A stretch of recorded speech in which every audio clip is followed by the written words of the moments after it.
Terminator 2 needed a decent game adaptation, especially after what happened in the 80s and 90s.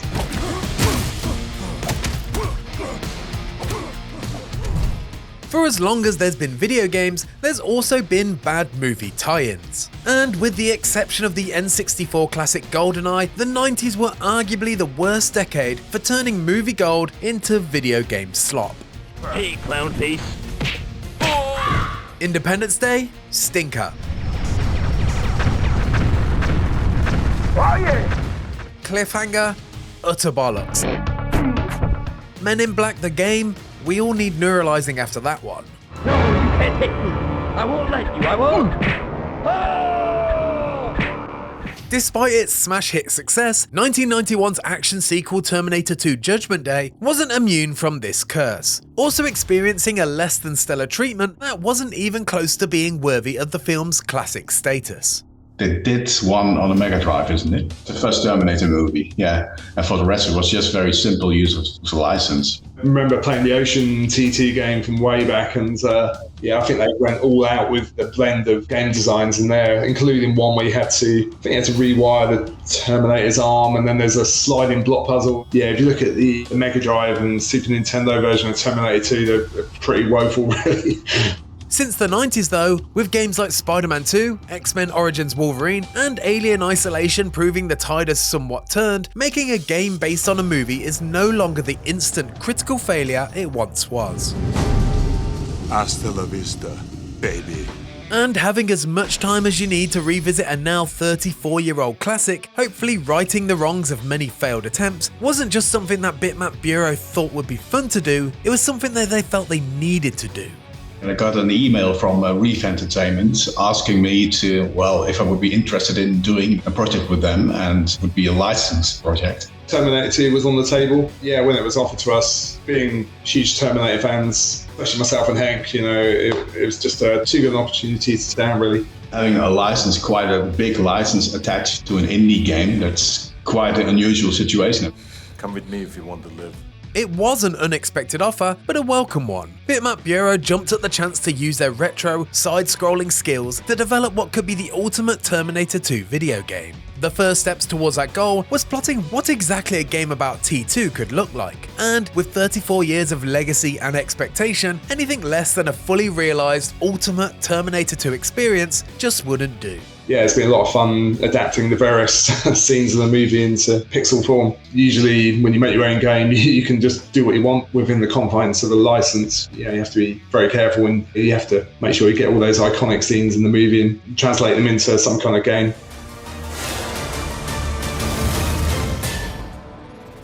One of these iconic scenes was the opening moments of the movie. The small glimpse that we see of the future war with a grizzled John Connor. Something that, although visually impactful, was only a fleeting moment in the movie.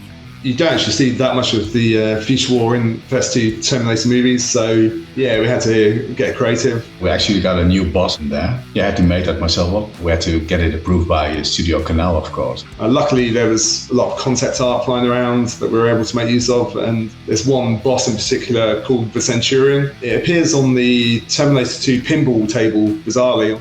Fire at will. Great shot.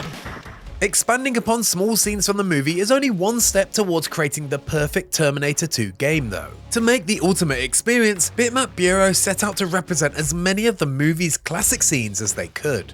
Try to implement, as much as possible, of course, every iconic scene from the Terminator 2 movie. I think the most contentious scene was the bar fight, which has the Terminator in naked form walking around beating up bikers, and yeah, I think we were trying to put that off for some time, and we thought there's no way we could do this.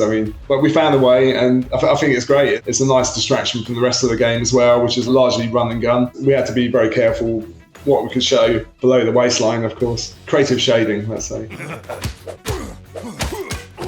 Another scene that at first didn't quite translate to their mostly side-scrolling arcade game format was Sarah Connor's iconic prison escape, meaning the developers had to adjust the game's mechanics to incorporate stealth. You can play it as a stealth sequence, or you can just go around punching the orderlies in the face. Well, hitting them with a nightstick. But yeah, if you want to get an S rank on that level, the highest rank you can get, then you have to sneak through without getting seen. Got the T1000 walking around as well, so if you bump into him, you're as good as dead. So yeah, you really do need to find the right time and place to hide. 34 years is a huge amount of time for a developer to revisit a movie to make a tie-in video game. But with Terminator 2 being the second entry in the legendary series, what was it that stopped Bitmap Bureau going back to the 1984 original instead? Yeah, I don't think that was ever on the table, but maybe it will be in the future. I think it's probably easier to translate Terminator 2 to a game than the original Terminator because, you just have one invincible enemy. So game design-wise, that's quite tricky. Alien Isolation did a good job with that, but translating that into a side-scrolling arcade game, I think would be tricky. So, but you never know. Perhaps we'll get to translate that. Yeah, maybe if you play as the Terminator, then it would be fun, of course. But Stay here. I'll be back. In March of 2025, Bitmap Bureau finally revealed their surprising project to the world, and despite initial fears, the team couldn't be happier with the overwhelming positive response it's received so far. Yeah, it's gone down really well, and I'm always really anxious when we release a game because I'm just never sure how it's going to go down. I know we haven't released yet. Yeah, at least the initial reception's been really good. So it's made us all feel really positive, and it's given us that drive to get over the finish line and just polish the game up and get the bugs fixed and get out there. Yeah, it was incredible to see that reception, especially while I watched every hour to see how many views there were on YouTube. But when the trailer was released and you're working on it for 3 years, I wasn't really expecting anything at that moment, but then it just blew up, and that was absolutely amazing to experience. Although the game isn't in the hands of the true quality deciders just yet, Judgment Day is fast approaching. Early signs, though, are pointing to the game finally becoming the Terminator 2 game that we've always wanted. And if that's the case, there'll no doubt be demand for Bitmap Bureau to revisit other well-known action classics from the 90s that never truly got their video game moment.